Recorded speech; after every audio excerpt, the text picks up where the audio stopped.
Aujourd'hui, notre titre, nous continuons la deuxième partie, c'est la deuxième et la dernière partie de notre enseignement que nous avons commencé dimanche dernier sur la Pâque de l'Éternel. Et aujourd'hui, le thème, c'est Christ, notre Pâque. Oui, parce que Christ est notre Pâque. Alléluia. Et nous allons lire dans 1 Corinthiens 5 au verset 6 à 7. Alléluia.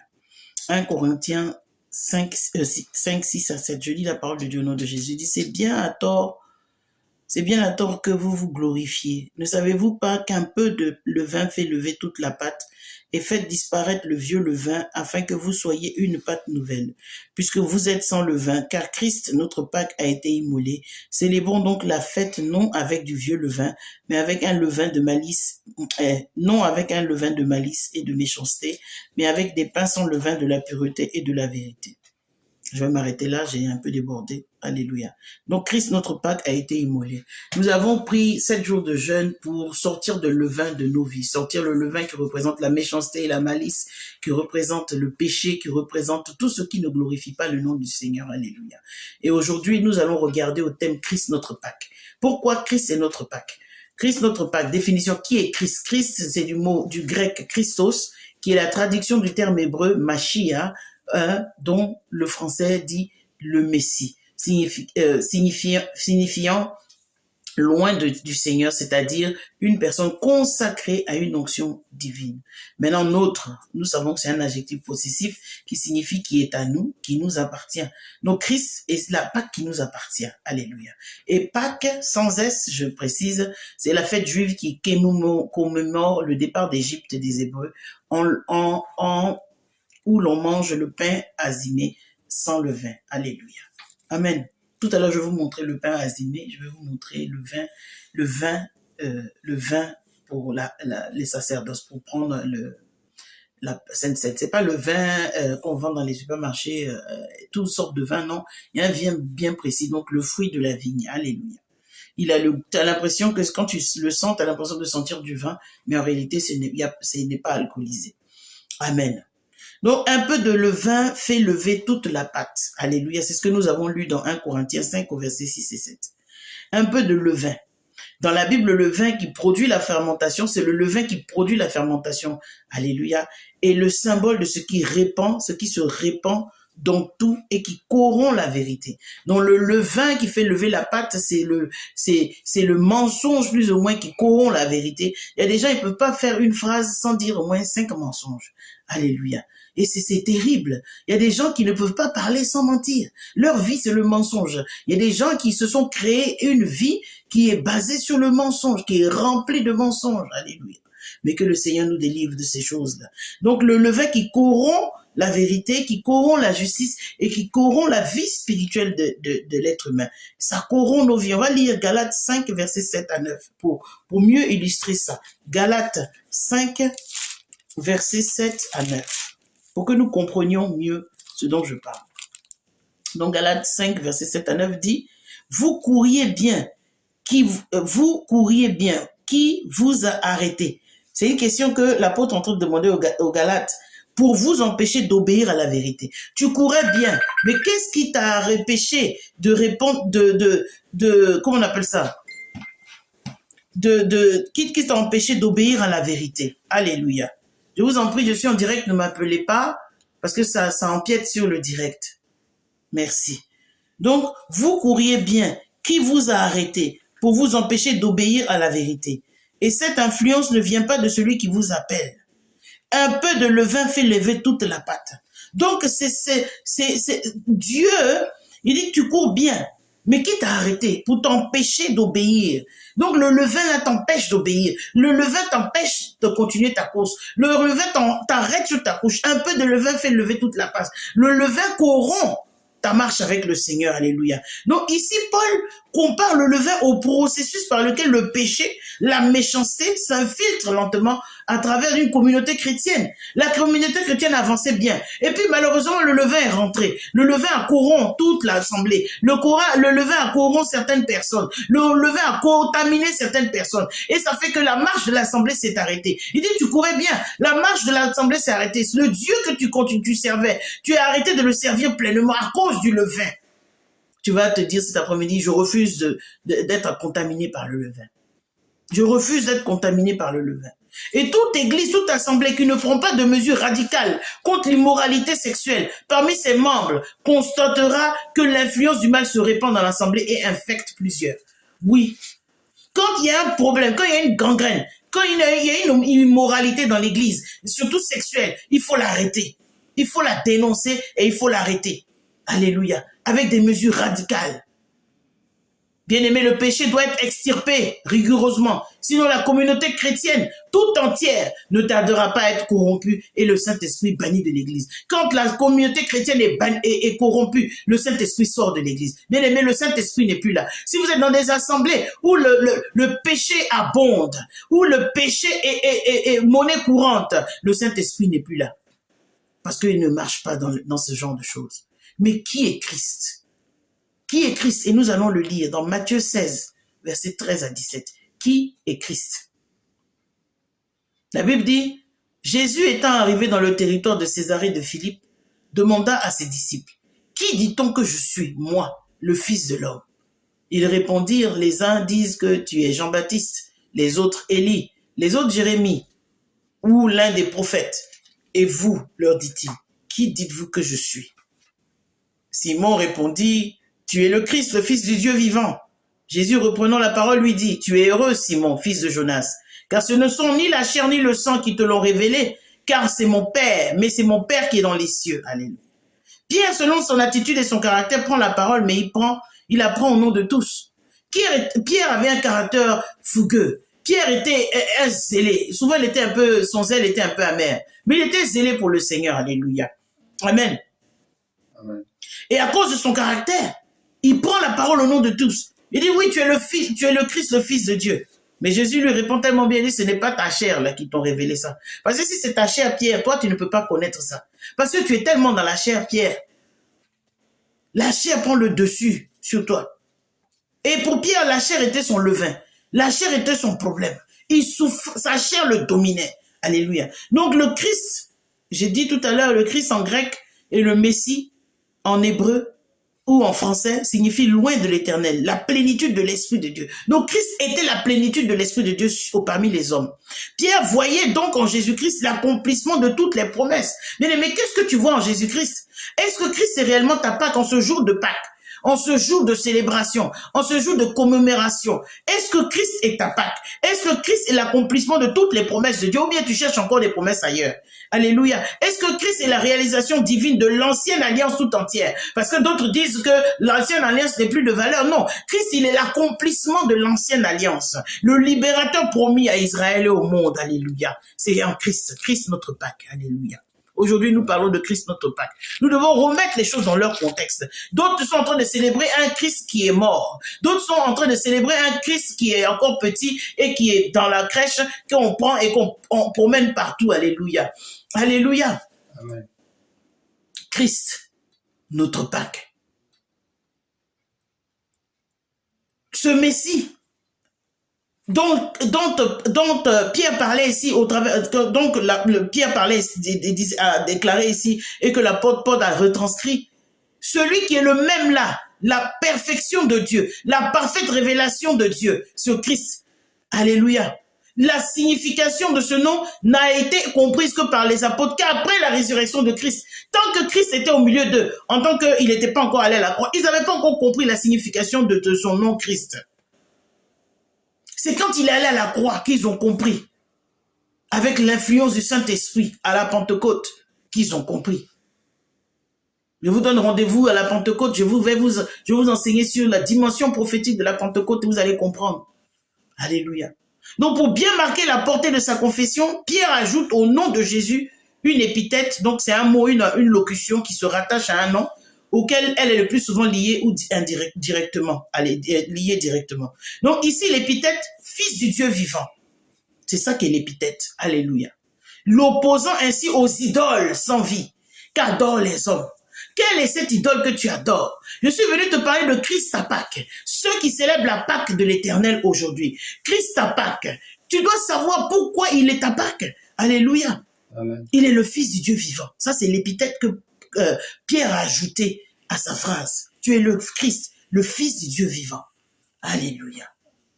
Jean 14, verset 6 dit, Jésus lui dit, Je suis le chemin, la vérité et la vie. Nul ne vient au Père que par moi.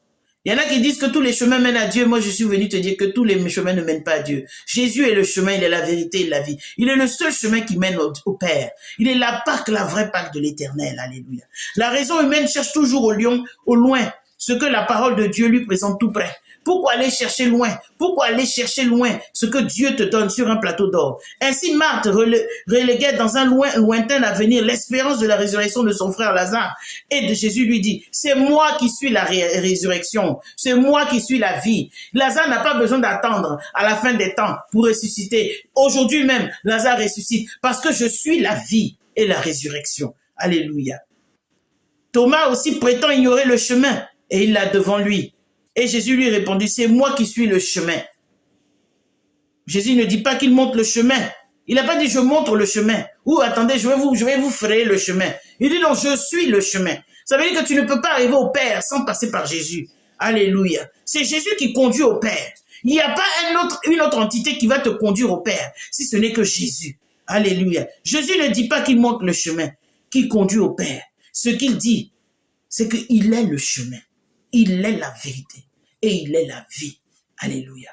Il est la vérité, c'est-à-dire il est la révélation complète de Dieu. Même la vérité que l'homme doit s'approprier personnellement pour être sauvé. Il est la vérité dont tu as besoin pour être sauvé. Il est la vérité dont j'ai besoin pour être sauvé. Il est la vie, parce qu'il est pour le croyant la source unique de la vie de l'âme. Alléluia. Afin que quiconque ne puise pas cette vie, on lui demeure dans la mort. Si tu n'as pas Jésus, tu es mort, bien-aimé. Si tu n'as pas Jésus, tu n'as pas la vie. Alléluia. Est-ce que quelqu'un est vivant cet après-midi? Est-ce que quelqu'un est ressuscité avec Christ cet après-midi? Parce que tout comme lui, il est mort, nous aussi, nous sommes morts. Et tout comme il est ressuscité, nous aussi, nous sommes ressuscités. Alléluia. Jean 8, 58 à 59 dit, Jésus leur dit, en vérité, je vous le dis, avant qu'Abraham fût, je suis. Alléluia. Et ça dérange beaucoup. Avant qu'Abraham ne fût, je suis. Parce qu'il se conjugue au présent. Il ne se conjugue jamais au passé. Il ne se conjugue au présent. Et même dans le futur, il se conjugue au présent. Il est. Alléluia.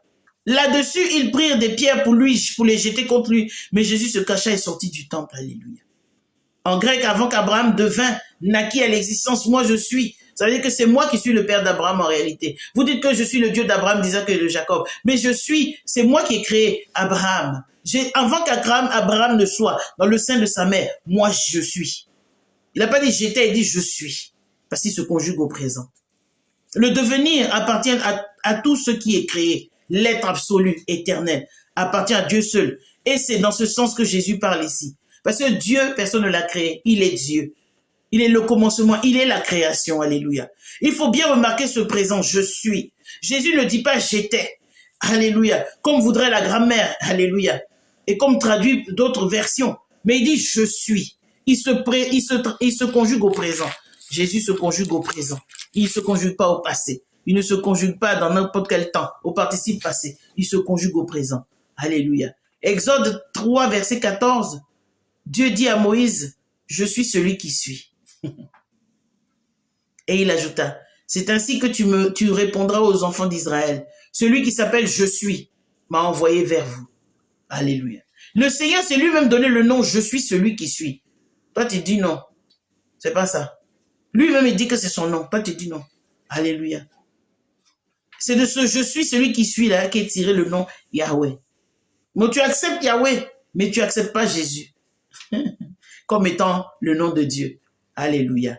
C'est de l'expression hébraïque qui indique l'action. Celui qui est. C'est une expression hébraïque. C'est pas juste un nom, mais c'est une expression hébraïque. Alléluia. En fait, ce que Dieu voulait dire à Moïse, c'était « Je désire être connu comme un Dieu présent et actif. Je suis présent dans ta situation, je suis présent dans ta circonstance. » Le nom Yahweh sous-entend la promesse de la présence vivante de Dieu au sein de son peuple jour après jour. Yahweh est avec toi, Jésus est avec toi, Emmanuel, Dieu parmi les hommes. Alléluia. C'est Jésus. Il exprime son amour, sa sollicitude et son désir de racheter son peuple et de vivre en communion avec lui au présent. Car ça correspond à la promesse fondamentale de l'alliance. Je serai ton Dieu. C'est ce qu'il a dit en Genèse 17, verset 7. Il dit, je serai ton Dieu. Il sera notre Dieu. Il est notre Dieu. Tous les jours, il est le Dieu. Alléluia. Et le Seigneur affirme que ce sera son nom pour l'éternité. Alléluia. Il dit en Jean 5, 58, Dieu avec nous. Il s'est lui-même donné le nom de « Je suis ». Dieu avec nous aussi, Emmanuel. Matthieu 1, verset 23. Emmanuel, Dieu avec nous. Jésus est Christ, loin de Dieu, en Matthieu 16, 13. Je vais vous dire qui est Jésus au travers de la Bible. Il est loin de Dieu, en Matthieu 16, 13. Jésus étant arrivé dans le territoire de Césarée de Philippe, demanda à ses disciples, « Qui dit-on que je suis, moi, le Fils de l'homme ?» Il est l'agneau pascal, alléluia, notre Pâque, en Jean 1, verset 29.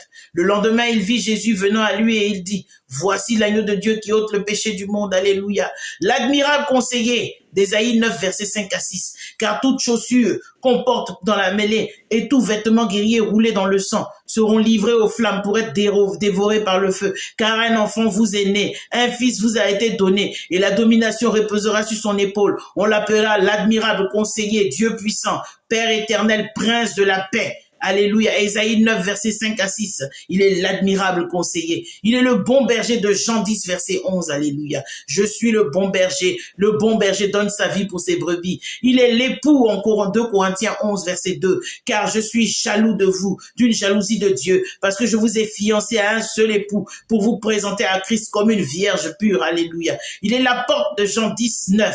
Je suis la porte. Si quelqu'un entre en moi, il sera sauvé. Il entrera et il sortira et il trouvera des pâturages. Il est notre sauveur de Luc 2, verset 11. Alléluia. C'est aujourd'hui dans la ville de David, il vous est né un sauveur qui est le Christ le Seigneur. Alléluia. Christ est ce que tu veux qu'il soit pour toi. Il est la porte. Il est l'agneau. Il est le sauveur. Il est l'époux. Qu'est-ce que tu veux que Christ soit pour toi? Christ notre Père. Qu'est-ce que tu veux qu'il soit pour toi en ce jour? Alléluia. Qu'est-ce que tu veux qu'il soit en ce jour? Alléluia. Nous allons regarder aux 7 bénédictions de la Pâque. Parce que oui, il y a une bénédiction dans la Pâque. Les 7 bénédictions de la Pâque. Premièrement, Exode 23, verset 20. C'est la première bénédiction. Voici, j'envoie un ange devant toi pour te protéger en chemin et pour te faire arriver au lieu que j'ai préparé. Exode 23, 20. On parle des 7 bénédictions de la Pâque. La première bénédiction, un ange est assigné pour ta protection. Tu dois te sentir heureux qu'un ange est assigné pour ta protection. Voilà pourquoi je ne comprends pas les pasteurs qui se baladent avec des gardes du corps partout. Le garde du corps et puis l'ange là, qui est fort? Le garde du corps, dès qu'on va te tirer une balle, il va chercher à sauver sa vie. L'ange est là, il te protège. Il te protège dans le physique, il te protège dans le spirituel. Il il empêche certains accidents de t'arriver. Il empêche que l'ennemi t'accable. Deuxième bénédiction de la Pâque. Exode 23, versets 22 à 23. Il dit, mais si tu écoutes sa voix, et si tu fais tout ce que je te dirai, je serai l'ennemi de tes ennemis et l'adversaire de tes adversaires. Mon ange marchera devant toi et te conduira chez les Amoréens, chez les Hétiens, chez les Phérésiens, chez les Cananéens, les Éviens et les Jébusiens, et je les exterminerai. Deuxième bénédiction de la Pâque, c'est que Dieu te délivre de la main de tes ennemis. Alléluia. Dieu te délivre de la main de tes ennemis. Il dit, il te délivrera lui-même. Troisième bénédiction de la Pâque. Exode 23, verset 25a. Il vous servirez l'Éternel, votre Dieu, il bénira votre pain et vos eaux. Pourquoi tu es toujours moisi? Tu manques toujours d'argent, tu es toujours fauché. Pendant que Dieu dit que il te bénira et il bénira ton pain et ton eau.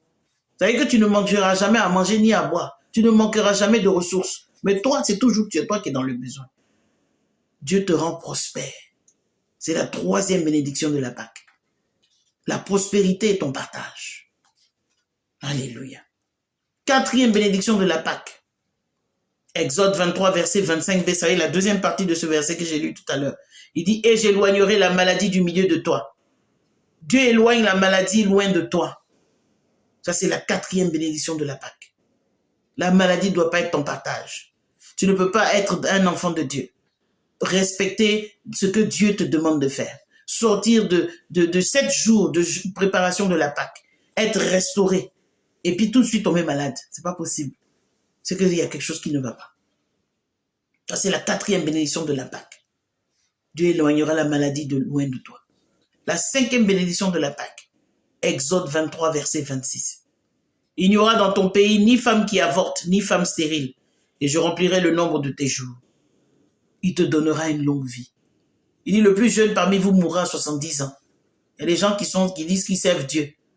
Ils sont des puissants bishops. Et ils n'arrivent même pas à 70 ans. Il y a un problème quelque part. Puisque Dieu lui-même dit que le plus jeune mourra à 70 ans. Bon, quel est le problème au juste? Il doit y avoir du levain dans la vie de ce serviteur. Il doit y avoir du levain dans la vie de cette servante. Alléluia. Parce que la parole de Dieu ne retourne jamais à l'aise sans avoir accompli ce pour lesquels elle a été envoyée. Dieu, c'est pas un menteur. Ce que Dieu dit, c'est ce qui est la vérité. Alléluia. La 6e bénédiction de la Pâque. Exode 23, verset 30. Je les chasserai peu à peu loin de ta face, jusqu'à ce que tu augmentes en nombre et que tu puisses prendre possession du pays. Alléluia. Tu recevras des bénédictions inespérées. Oui, le Seigneur nous bénit. Le Seigneur nous surprend. Alléluia. Tu recevras des bénédictions inespérées. 6e bénédiction de la Pâque. 7e bénédiction. Exode 23, verset 31. J'établirai tes limites depuis la mer Rouge jusqu'à la mer des Philistins, et depuis le désert jusqu'au fleuve, car je livrerai entre vos mains les habitants du pays, et tu les chasseras devant toi. 7e bénédiction de la Pâque, le Seigneur te rendra ce que l'ennemi t'a volé. Oh, alléluia. L'année biblique qui commence maintenant, le Seigneur te rendra ce que l'ennemi t'a volé. Je ne sais pas ce que l'ennemi t'a volé, mais le Seigneur te le rendra. Alléluia. Le Seigneur te le rendra. Alléluia. Maintenant, l'offrande de la Pâque. Oui. Quand le Seigneur donne un temps comme ça, il y a toujours une offrande derrière. Les gens qui disent que non, il n'y a pas d'offrande, c'est pas vrai. Avec Dieu, il y a toujours une offrande. Oui. Parce que c'est Dieu qui nous a montré la plus grosse offrande. Il a donné son Fils pour que toi et moi, nous puissions être sauvés. Donc, il y a toujours une offrande avec le Seigneur. Mais pas une offrande imposée, mais une offrande. Ici, dans ce que nous allons voir, on va voir l'offrande des prémices. Oh, ce que c'est. Et là où vous allez, les assemblées que vous fréquentez, apportez vos offrandes là-bas. Alléluia. Donnez votre offrande là-bas. Si vous avez jeûné avec nous, que vous voulez nous donner cette offrande, vous contactez-moi, je vais vous donner les détails du compte de l'église et vous allez mettre votre offrande là-bas. Mais si vous n'avez pas jeûné avec nous et que vous êtes sous le son de ma voix et que vous allez dans une assemblée, même si en ce moment l'assemblée est sur les réseaux sociaux, c'est cette maison-là qui vous nourrit. C'est cette maison-là, c'est ce pasteur-là qui prie pour vous. C'est ce pasteur-là qui ne dort pas pour vous. Apportez-lui votre offrande. Alléluia. Parce que les chrétiens, on les connaît. Vous êtes sur les réseaux et vous amenez vos offrandes et vos dîmes à d'autres personnes. Au lieu d'envoyer ça dans la maison où on prie pour vous. La maison où on ne dort pas pour vous. Alléluia. Cette offrande de la Pâque, tu veux être béni, va donner à ton pasteur. Alléluia. Amen. Va donner à ton assemblée. L'offrande des prémices. Qu'est-ce que c'est que les prémices? Les prémices, c'est le premier fruit. C'est le premier fruit qui vient de tous tes revenus. Les prémices. Alléluia. La Bible dit en Genèse, parce que vous ne vont pas dire que non, c'est pas écrit dans la Bible. On va lire. Genèse 23, verset 19. Parce qu'il y a des gens qui discutent tout. Genèse 23, verset 19. Tu apporteras à la maison de l'Éternel ton Dieu les prémices des premiers fruits de la terre. Les premières prémices. Qu'est-ce que c'est? À peine tu verras poindre les premiers épis et la première grappe mûre, empresse-toi de les réserver à ton Dieu. L'expression des premières prémices ne s'applique pas naturellement au premier pain offert à la fête de Pentecôte. Il s'agit de toutes les productions, écoutez bien, de toutes les productions dont les primeurs devaient être présentés au Seigneur. Toutes les productions, il y en a qui choisissent là où ils vont enlever leurs prémices. C'est les premiers fruits de toutes les productions qui devaient être présentés à l'Éternel et qui doivent être présentés à l'Éternel. Pour être non brûlés sur l'autel, mais consommés par les sacrificateurs. Donc, il faut envoyer ta prémisse. Moi, je vais consommer. Alléluia. Alléluia. C'est ce que la Bible dit. Vérifie encore en Nombre 18, verset 12, si tu veux. Alléluia. Amen. Genèse 13, verset 2. Consacre-moi tout premier-né. Tout premier-né parmi les enfants d'Israël, tant des hommes que les animaux, ils m'appartiennent. Voici pourquoi le Seigneur a frappé les premiers-nés d'Égypte. Parce que tous les premiers-nés, tous les prémices lui appartiennent. Tous les prémices lui appartiennent. Ton premier-né appartient à l'Éternel. Ne refuse pas de donner ton premier-né à l'Éternel. Ne refuse pas de donner tes prémices à l'Éternel. Parce qu'ils lui appartiennent de droit. Non, non, moi je ne veux pas que mes enfants servent Dieu. Tu veux que les enfants fassent quoi? Dieu est le meilleur employeur. Et il est le meilleur rémunérateur. Il prend soin de ta santé. Il prend soin de toi quand tu dors. Quand tu dors, là, est-ce que tu sais où tu vas? Est-ce que tu sais où ton âme se promène? Tu n'as aucune conscience de ce qui se passe autour de toi. Mais tu refuses que ton premier-né appartienne à l'Éternel. Alléluia. Tout premier-né, c'est ce que Dieu a dit. Israël étant par son élection le premier-né de l'Éternel, les Égyptiens ont refusé de se laisser libre en étant punis par la perte de leur premier-né. C'est ce que j'ai dit tout à l'heure. Le Seigneur leur a arraché leur premier-né parce que tu ne veux pas me donner ton premier-né, tu ne veux pas me donner mon premier-né qui est Israël, je t'arrache ton premier-né. Alléluia. Et vous allez voir les gens qui ne respectent pas ce genre de choses, ils ont toujours des problèmes d'argent. On est calculateur, on aime réfléchir, on aime se prendre la tête.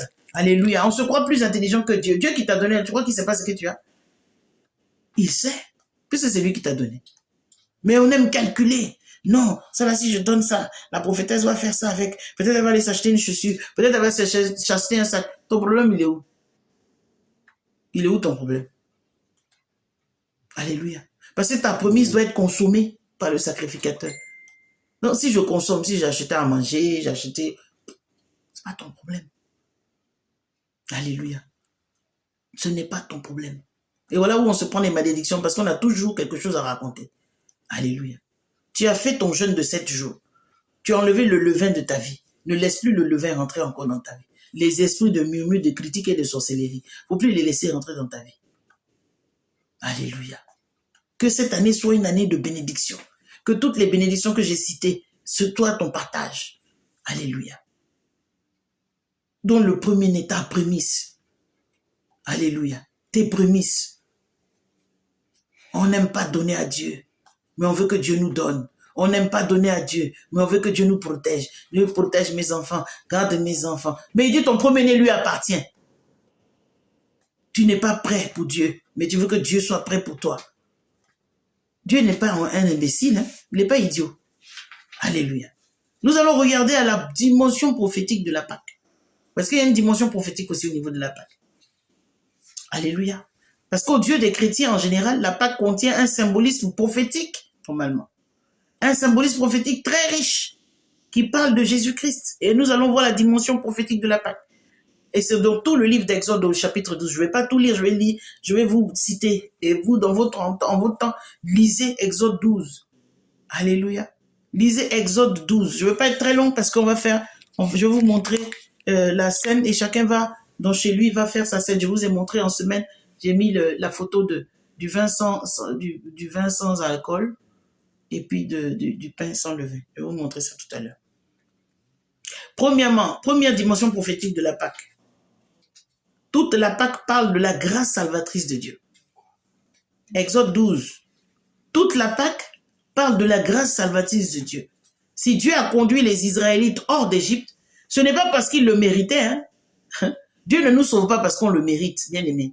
Dieu ne nous sauve pas parce qu'on le mérite, parce qu'on ne mérite rien du tout. Alléluia. Mais il nous sauve simplement parce qu'il nous aime. Il nous sauve parce qu'il est fidèle à son alliance. Toi, tu manques de fidélité matin, midi, soir. Mais Dieu, lui, il est fidèle à son alliance. Tu dis une chose le matin, à midi, tu dis autre chose. À 16h, tu as une autre version. À 18h, tu as une autre version. Dieu, il n'est pas comme ça. Dieu, il est constant dans son amour. Il est constant dans sa fidélité. Donc, il nous a sauvés parce qu'il nous aime simplement. Pas parce que nous méritions quoi que ce soit. Alléluia. De même, le salut que nous recevons en Christ nous vient par le moyen de la grâce. Nous ne méritons rien. C'est par grâce que nous sommes sauvés. C'est ce que Dieu dit. C'est pas parce que tu as trop servi Dieu, ou ça fait 50 ans que tu es dans la maison de Dieu que tu es sauvé. Tu es sauvé par grâce, pure grâce.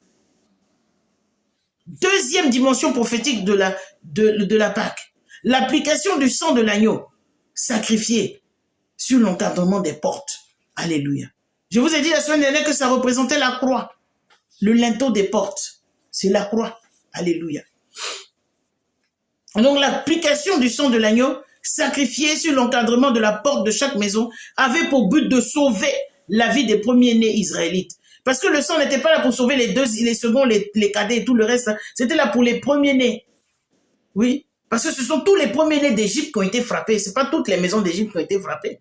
C'est tous les, faut se remettre dans le contexte, tous les premiers-nés, du premier-né de Pharaon, jusqu'au premier-né de l'animal, tous les premiers-nés ont été frappés. Donc le sang, là, c'était pour sauver la vie des premiers-nés. Mais pourquoi ce sang-là te sauve? Alléluia. Parce que tu es en Christ. Christ est le premier-né de Dieu. Alléluia. Donc, en Christ, tu représentes le premier-né de Dieu, dont le sang te protège. Alléluia. Parce que ce sang nous parle de celui que Christ a versé sur la croix pour nous sauver de la mort et de la colère de Dieu. La colère de Dieu, pourquoi? À cause du péché. Troisième dimension prophétique de la Pâque. L'agneau pascal était un sacrifice. Alléluia. Qui avait pour le but de remplacer le premier-né. Et ce sacrifice annonçait la mort de Jésus-Christ à la place des pécheurs que nous sommes. Alléluia. Et l'apôtre Paul appelle Christ notre Pâque, qui a été immolé pour nous. Dans 1 Corinthiens 5, verset 7, c'est ce que nous avons lu tout à l'heure. Notre Pâque, Christ est ma Pâque, qui a été immolé pour moi. Alléluia. Quatrième dimension prophétique de la Pâque. L'agneau qui devait être sans défaut. Parce que Christ était sans défaut. Il n'a pas péché. Cette année préfigurée prise la pureté de Christ, le Fils de Dieu parfait. Parce que c'était toi et moi là. Mon cher, ça n'allait pas se passer de la même façon. Alléluia. Parce que nous sommes remplis de défauts. Bon, il y a des gens qui sont imbus de leur personne, ils pensent qu'ils sont super saints. Moi, je les appelle les super saints. Ceux qui critiquent tout le monde, mais eux, ce sont eux qui sont bien. Moi, je ne suis pas une super sainte.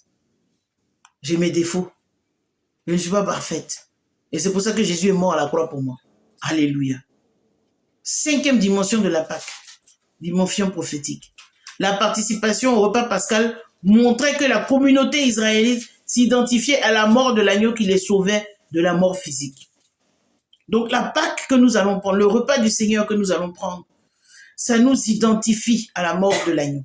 Ça nous identifie à la mort de Christ. Alléluia. Donc notre participation au repas du Seigneur montre que nous nous identifions à Christ dans sa mort qui nous délivre de la mort spirituelle. Alléluia. Donc le sacrifice initial, c'est-à-dire sa mort, la mort de Christ sur la croix, a une pleine efficacité. Ainsi, notre participation au repas du Seigneur n'est qu'une commémoration,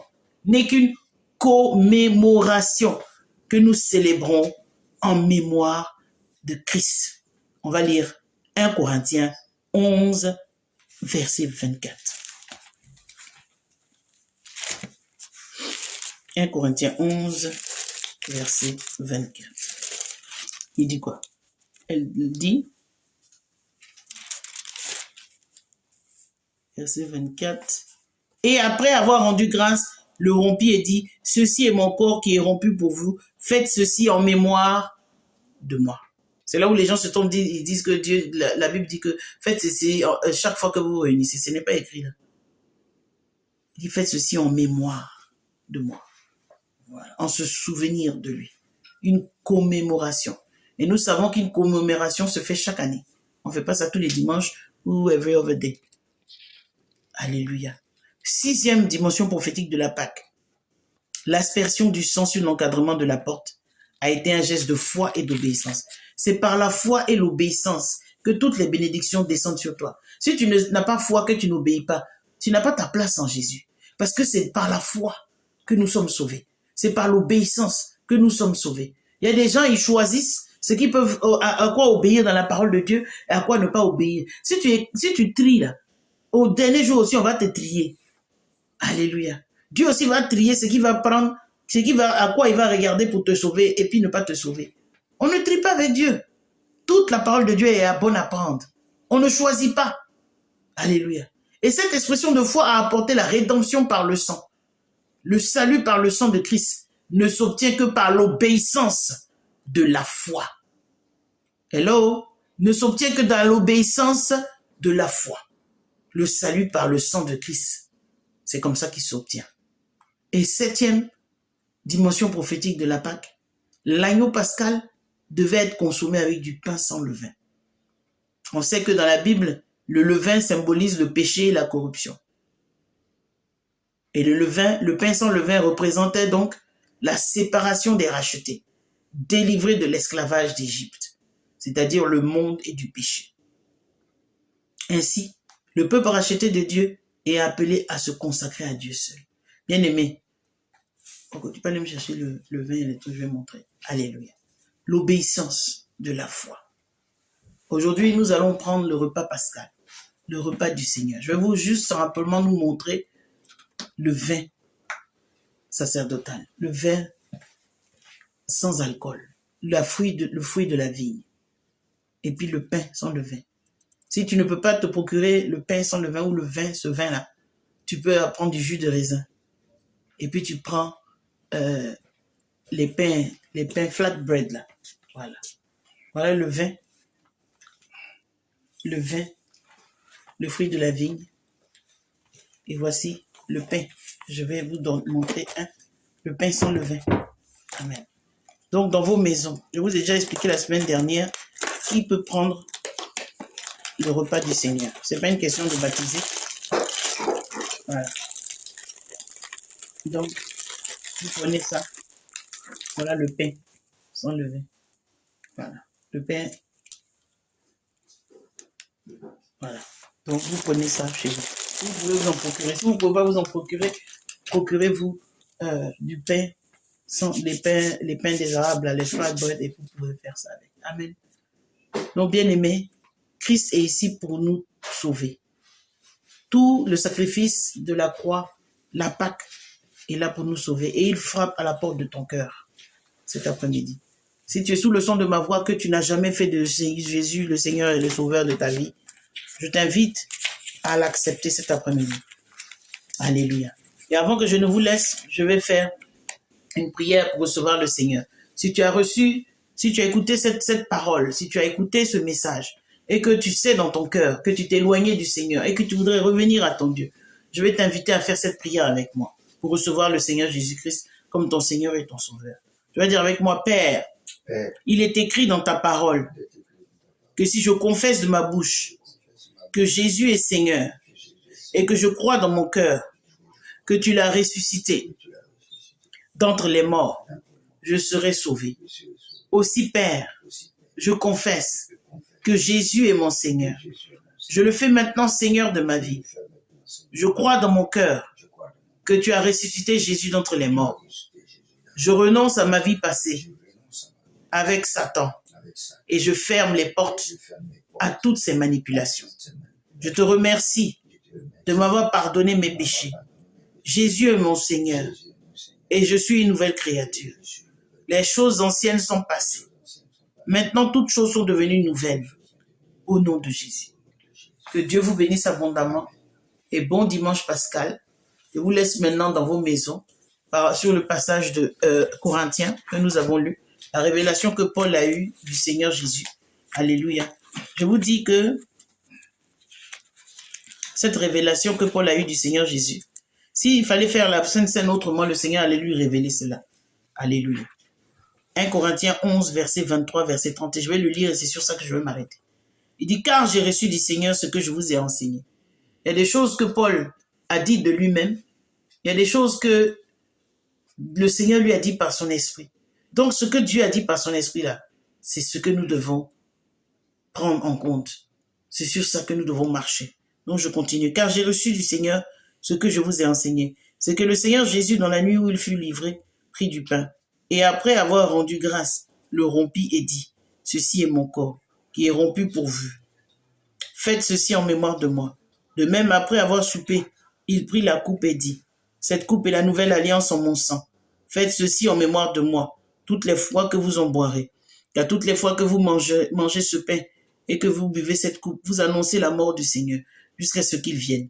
C'est pourquoi celui qui mangera le pain ou boira la coupe du Seigneur indignement sera coupable envers le corps et le sang du Seigneur. Que chacun de vous s'éprouve soi-même, et qu'ainsi il mange du pain et boive de la coupe. Car celui qui mange et boit sans discerner le corps du Seigneur, mange et boit un jugement contre lui-même. C'est pour cela qu'il y a parmi vous beaucoup d'infirmes et de malades, et qu'un grand nombre sont